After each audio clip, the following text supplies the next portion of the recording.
साथियों नमस्कार, आप देख रहे हैं KBN 365 न्यूज़ नेटवर्क। साथियों, करनाल मानव सेवा संघ में आशा वर्कर अखिल भारतीय अधिवेशन यहाँ हो रहा है। सेमिनार विषय है स्वास्थ्य सेवाओं की हालात और चुनौतियाँ। स्वास्थ्य सेवाओं के हालात और चुनौतियाँ, इस विषय को लेकर आशा वर्कर अखिल भारतीय अधिवेशन मानव सेवा संघ में हो रहा है। और अभी C2 प्रदेश महासचिव हैं जय भगवान जी अपनी बात रख रहे हैं स्वास्थ्य को लेकर। पढ़ाई शिक्षित होंगे तो देश तरक्की करेगा। तो आज हम पढ़ाई की बात नहीं कर रहे हैं, आज हम राशन की बात नहीं कर रहे हैं, खाद्य सुरक्षा की बात नहीं कर रहे हैं, हम इलाज की बात कर रहे हैं। तो दो पैरामीटर इलाज के साथ जुड़े हुए हैं। एक जो है आप तंदुरुस्त हो, उसके लिए आपको भरपेट भोजन मिले, राशन मिले। दूसरा जो है आप शिक्षित हो, पढ़ाई मिले। ये दोनों चीजें इसके साथ जुड़ी हुई है। फिर हमारा वातावरण जो है वो वातावरण कैसा होगा, उसमें गैस उसमें प्रदूषित है या वो ठीक है। हमने देखा जब नवंबर दिसंबर का महीना आता है, जो हवा का जो जहरीलापन वो इतना ज्यादा बढ़ जाता है कि उसमें सांस लेने में दिक्कत होती है। आज जब देखेंगे सारी जो सब्जियां हैं, जितना पेस्टिसाइड का प्रयोग होता है, उससे बीमारियां बढ़ रही हैं। तो आपका जो वातावरण है, आपकी खाने पीने की जो चीजें हैं, उसमें अगर इस तरह की जहरीली चीजें अगर प्रयोग होंगी तो वो भी एक प्रकार से हमारे शरीर को नुकसान पहुंचाने का, बीमार करने का एक मेन रीजन वो बनेगा। और अगर इलाज अगर बेहतर आपको देना है तो हमारी GDP जो है, हमारा जो कुल खर्च होता है, उस पे कम से भी कम 6%, कम से कम 6%, 100 रुपए में से 6 रुपए स्वास्थ्य सुविधाओं पर लगने चाहिए। तब जाके तमाम लोगों को बेहतर जो है वो स्वास्थ्य की सुविधाएं दी जा सकती हैं। लेकिन अगर हम अपने देश की अगर बात करेंगे तो केवल 1% से भी खर्च होता है इलाज पर, जबकि जरूरत 6% की है। तो कैसे सुविधा मिल पाएंगी? यह एक संकट की स्थिति है।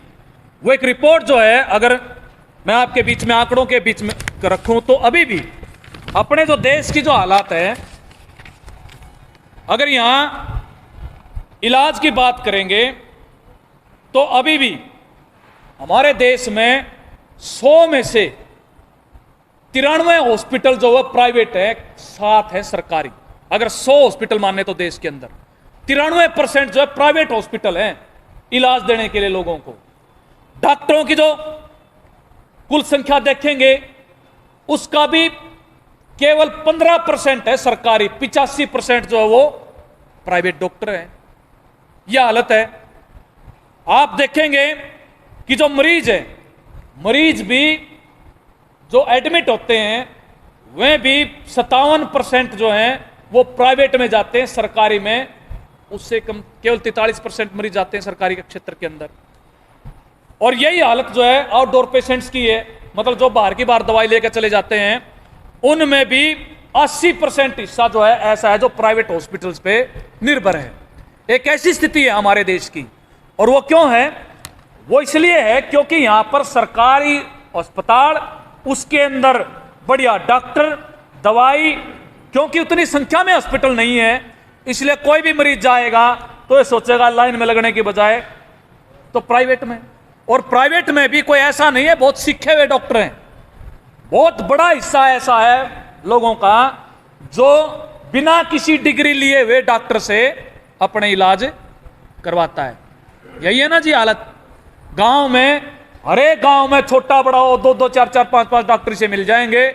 जो किसी जो है बड़े डॉक्टर के यहाँ थोड़े बहुत सीख लिया, आके अपना सुई लाने शुरू कर दिए, दवाई देना शुरू कर दी। तो ऐसी बिना ट्रेनिंग के डॉक्टरों की बहुत बड़ी संख्या है जिस पे लोगों की निर्भरता है, और जिस वजह से बीमारियों का जो स्तर है वो भी बढ़ जाता है। आप जो है, जब आपकी ट्रेनिंग नहीं है, टेस्टिंग नहीं है, गांव के अंदर हम देखेंगे तो टेस्ट बिना करवाए ही बुखार चढ़ गया। बुखार तो एक सिम्टम है, उस बुखार की होने की वजह कोई दूसरी है। तो बुखार चढ़ गया, कोई भी एक ही तरह की दवाइयां चलती हैं सारी। तो वो जो वो जो बीमारी है अंदर की, उसको ऐसी जगह पहुंच जाती है धीरे धीरे, हैवी जो है उसको डोज दे दे के ऐसी स्टेज पर पहुंचा देते हैं कि वो अनकंट्रोल हो जाती है। तब वो जाके फिर शहर के डॉक्टर के जाएंगे प्राइवेट, फिर वो अंततः जो ऐसी हालत में पहुंचेंगे कि उनकी स्थिति खराब होगी। जो वो पीजीआई, जिसकी हालत खराब है, जिसके घर में पैसा नहीं, वो पीजीआई में जाएगा। जिसका जुगाड़ है या जुगाड़ नहीं भी है तो भी कर्जे उठा के वो सोचेगा कि मेरा बढ़िया इलाज हो जाए, प्राइवेट हॉस्पिटल में जाता है। ऐसी एक हालत जो है अपने देश की स्वास्थ्य सेवाओं की वो बनी हुई है। अब अपने हरियाणा की अगर बात करेंगे तो हरियाणा में चलो जैसी भी सुविधा, जो नॉर्म्स हमारे बोलते हैं कि भाई किस जनसंख्या के अनुपात में हमारी यहाँ पर स्वास्थ्य सुविधाओं में किस किस तरीके से वो होनी चाहिए, तो एक डाटा जो मैं आपके बीच में रख रहा हूँ, 30,000 की आबादी पर एक जो है पीएचसी होनी चाहिए, 80,000 से और 1,20,000 के बीच में एक सीएचसी, कम्युनिटी हेल्थ सेंटर जिसको बोलते हैं, ये होना चाहिए। अब इसके हिसाब से अगर देखेंगे तो हमारे यहाँ पर जो कमी है हरियाणा में, टोटल मिला के 532 पीएचसी हैं और इतने ही ऐसी हैं जो होनी चाहिए और जो नहीं है हमारे यहाँ हरियाणा के अंदर। अगर नॉर्म की अगर हम बात करेंगे तो वो एक ऐसी स्थिति में है। अब कोई भी सीएचसी है जो सामुदायिक स्वास्थ्य केंद्र है, ये नॉर्म तय है हरियाणा की सरकार ने, जो मेडिकल काउंसिल ऑफ इंडिया है, कि एक सीएचसी के अंदर कितने डॉक्टर होने चाहिए। मिनिमम 6 डॉक्टर का पैमाना जो है उसमें आता है। एक है आपका सर्जन हो, उसमें एक स्त्री रोग विशेषज्ञ हो, एक फिजिशियन हो, एक बच्चों का डॉक्टर हो, एक हड्डी का डॉक्टर हो और एक बेहोशी वाला डॉक्टर जिसको बोलते हैं एनेस्थीसिया वाला जो है। ये 6 डॉक्टर जो है एक सीएचसी के अंदर होने चाहिए। उसके हिसाब से टोटल सीएचसी जितनी मिला ले हरियाणा की, तो 714 स्पेशलिस्ट चाहिए, जबकि हैं कितने, 27, केवल 27 स्पेशलिस्ट डॉक्टर। अब उसके आधार पर कैसे चलेगा, क्या हालात होगी हमारे हॉस्पिटल्स की। ये एक ऐसी हालात है, कुछ बाद में। दूसरी बात है, आजकल जो है ये जो एमआरआई है या सीटी स्कैन है, अल्ट्रासाउंड है या आपकी एक्सरे की मशीन है, टेक्नीशियन नहीं है। आप उस पर चले जाइए, नर्सों के इतने बड़े पैमाने पर कमी है, 4th क्लास स्टाफ नहीं है, वो तो सारी चले। जो टेस्ट करने वाले जो एक्सपर्ट यहां पर चाहिए, रेडियोग्राफर जिसको बोलते हैं, जो एक्सरे करने वाले हैं, 128 होने चाहिए और हैं केवल 30। तो फिर आप धक्के खाया जाओ, आपके जो है अल्ट्रासाउंड करने वाले लोग ही नहीं है, तो कैसे काम चलेगा। तो ये जो प्राइवेट, ये इसलिए हो रहा है, ये ऐसे नहीं है कि यहां पर हमारे पास, सरकार के पास बजट नहीं है या वो इस काम को नहीं कर सकती, बल्कि ये इसलिए है कि वो, ताकि अगर डॉक्टर नहीं होंगे, पूरा स्टाफ नहीं होगा, टेस्टिंग मशीन नहीं होंगी, तो लोग प्राइवेट में जाएंगे। तो प्राइवेट हॉस्पिटल्स को बढ़ावा देने के लिए ही पिछले लंबे टाइम से हमारे देश की, हमारे प्रदेश की जो सरकारें हैं, वो इस दिशा में काम कर रही है। और जिसने लोगों का जो बजट है, जो खर्च जो है उनका, लोगों का अपने पूरे दैनिक जो उनका जो अपना पूरा जीवन जो चलता है, उस पे अच्छा बड़ा खासा जो खर्च है वो स्वास्थ्य सेवाओं पर खर्च हो रहा है। ये हालात है हमारे यहाँ की। दो ही चीजों पर एक सर्वे निकल के आया पिछले दिनों, जो किया गया हमारे हरियाणा का, बहुत ही अच्छा सर्वे किया गया, नीचे फील्ड से जुटाया गया, जो कि लोगों की जो कर्ज है उन पर, उस कर्ज में सबसे ज्यादा योगदान किस कंपोनेंट का है, कौन सा एरिया है ऐसा जिससे कर्ज ज्यादा होता है। तो उसमें 2 एरिया मिले, एक तो है बच्चों की शादी और दूसरा इलाज। इन 2 वजहों से लोग कर्जे में डूबते हैं। हमारा तो खुद का अनुभव है सीआईटीयू का, हरियाणा के अलग अलग जिलों के अंदर। मतलब बंदा जो है बीमार हो गया, प्राइवेट हॉस्पिटल में चला गया और ऐसी हालात में पहुंचा कि वहां 2, 4, 5 दिन रहा, डॉक्टर ने बिल बना दिया 6 लाख रुपए का और मरीज की डेथ हो गई।